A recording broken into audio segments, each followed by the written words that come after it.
नमस्कार, hot topic में आपका स्वागत है। मैं हूं अखिलेश शर्मा। उत्तर प्रदेश में कल पहले दौर का मतदान होने के बाद अब सभी पार्टियों के नेता और दूसरे और तीसरे दौर के लिए अपना जोर लगा रहे हैं। 14 फरवरी को दूसरे दौर और 20 फरवरी को तीसरे दौर का मतदान होना है। यूपी के मुख्यमंत्री योगी आदित्यनाथ ने शाहजहांपुर में कहा कि 5 साल पहले बिजली केवल सेफई या फिर आजम खान के घरों में आती थी।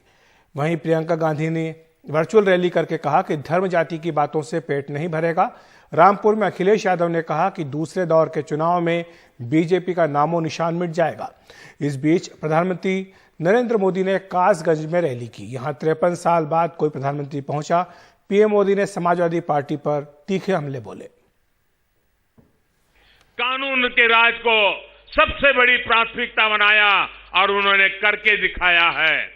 गुंडे माफिया को उन्होंने खोज खोज करके जेल भेजा, उन पर कार्रवाई की। कभी कभी लोग पूछते हैं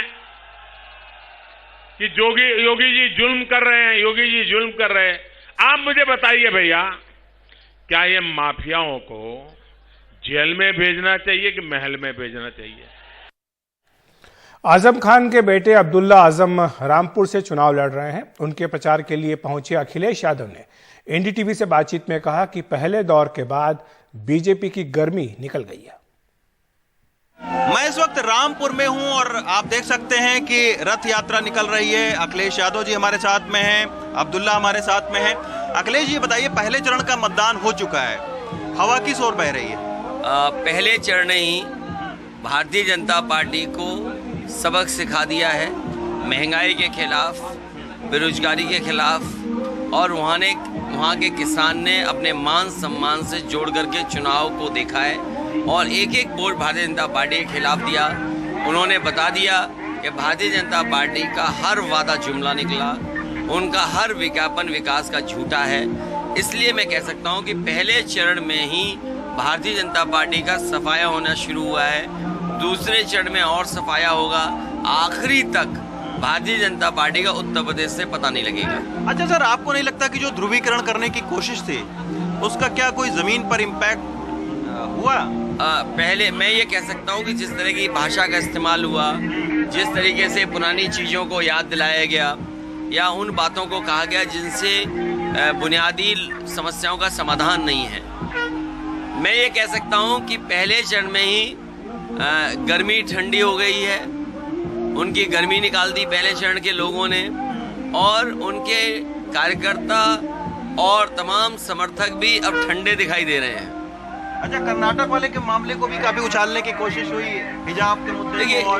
ये भारतीय जनता पार्टी की स्ट्रेटेजी होती है। ये प्रिविलेज किसी के पास नहीं है। कैसे? ये प्रिविलेज किसी के पास नहीं है कि किसी मुद्दे को कितना हाईलाइट करना है। ये प्रिविलेज अगर किसी के पास है तो वो भारतीय जनता पार्टी के पास है। वो जब चाहती है तब किसी भी मुद्दे को किसी भी सीमा तक ले जा सकती है। अच्छा सर, रामपुर में है, आजम खान के ऊपर में तमाम सारी बातें हो रही हैं। किस तरीके से आप देखते हैं कि आजम खान अभी जेल में है और आजम खान को भी एक मुद्दा बीजेपी बना रही है? देखिए, छोटी सोच के लोगों की छोटी ही बातें होती हैं, और जिस तरह के मुकदमे लगे हैं, जिस तरह की धाराएं लगी हैं, ये सभी मुकदमे झूठे हैं, जानबूझ करके फंसाया गया है। मुझे उम्मीद है और भरोसा है न्यायालय पर कि एक दिन आजम खान साहब जरूर बाहर आएंगे। अखिलेश यादव और अब्दुल्ला का रथ है और तमाम सारी भीड़ है यहाँ पर, और पहले चरण को लेकर बहुत आश्वस्त हैं अखिलेश यादव। उनका ये कहना है कि जो गर्मी थी वो बीजेपी वालों की शांत हुई है। रामपुर से कैमरा पर्सन सुधीश कुमार राम के साथ रविशंकर शुक्ला, एनडीटीवी इंडिया।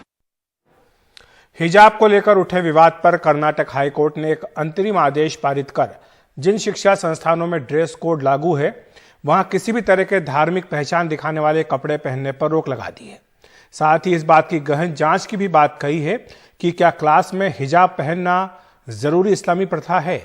इस अंतरिम आदेश को सुप्रीम कोर्ट में भी आज चुनौती दी गई, लेकिन मुख्य न्यायाधीश ने कहा कि समय आने पर इसे जरूर सुनेंगे। हिजाब मामले पर कर्नाटक हाईकोर्ट ने शुक्रवार को अंतरिम आदेश जारी किया, जिसमें कहा गया है कि हम चाहते हैं कि राज्य सरकार शिक्षण संस्थाएं और स्कूल खोल दे। हिजाब से जुड़े मामले में जब तक अगला आदेश जारी नहीं होता तब तक केसरिया पट्टी, स्कार्फ, हिजाब या धार्मिक झंडे का इस्तेमाल क्लासरूम में नहीं किया जा सकता। लेकिन हाईकोर्ट ने साफ किया कि ये आदेश सिर्फ उन संस्थाओं पर ही लागू होगा जहां कॉलेज डेवलपमेंट कमेटी ने ड्रेस कोड लागू किया हुआ है। यानी जिन संस्थाओं में ड्रेस कोड लागू नहीं है वहां हाई कोर्ट का आदेश किसी तरह की रोक नहीं लगाता। According to the courts, high court के अंतरिम आदेश को ध्यान में रखकर हम सोमवार से हाई स्कूल खोल रहे हैं और सोमवार को ही मुख्यमंत्री ने बैठक बुलाई है। तब प्री यूनिवर्सिटी और दूसरे कॉलेजेस को खोलने का फैसला होगा। decision about PU and degree in the same day. विवादों के बीच ही पिछले हफ्ते राज्य सरकार ने एक आदेश जारी कर कहा कि निजी कॉलेज अपनी पसंद का ड्रेस कोड चुन सकते हैं, लेकिन ऐसी ड्रेस नहीं होनी चाहिए जिससे समानता, अखंडता या कानून व्यवस्था के लिए चुनौती खड़ी हो। यानी अब कोई भी कॉलेज अपने हिसाब से ड्रेस कोड को लेकर नियम बना सकता है। हमारे संस्थान के बारे में इन लड़कियों ने बहुत कुछ बोला है, लेकिन अभी भी वो हमारी स्टूडेंट्स हैं। वो मासूम है, उनके पीछे कोई है जो उनको रास्ते से भटका रहा है। मैं अनुरोध करता हूँ वो ये सब रोक दे।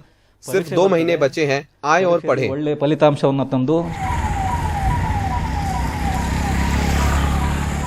मामले की संवेदनशीलता को देखते हुए सभी संवेदनशील इलाकों में पुलिस की गश्त बढ़ा दी गई है। मामला सुलझने की जगह उलझता ही जा रहा है। सांप्रदायिक ध्रुवीकरण तेज हो चुका है। 2 संप्रदायों के बीच अब ये प्रतिष्ठा का प्रश्न बन चुका है। इनके बीच नुकसान बच्चों की पढ़ाई का हो रहा है, उनकी सोच प्रभावित हो रही है। बेंगलुरु से कैमरामैन गोविंद मूर्ति के साथ निहाल किदवई, एनडीटीवी इंडिया।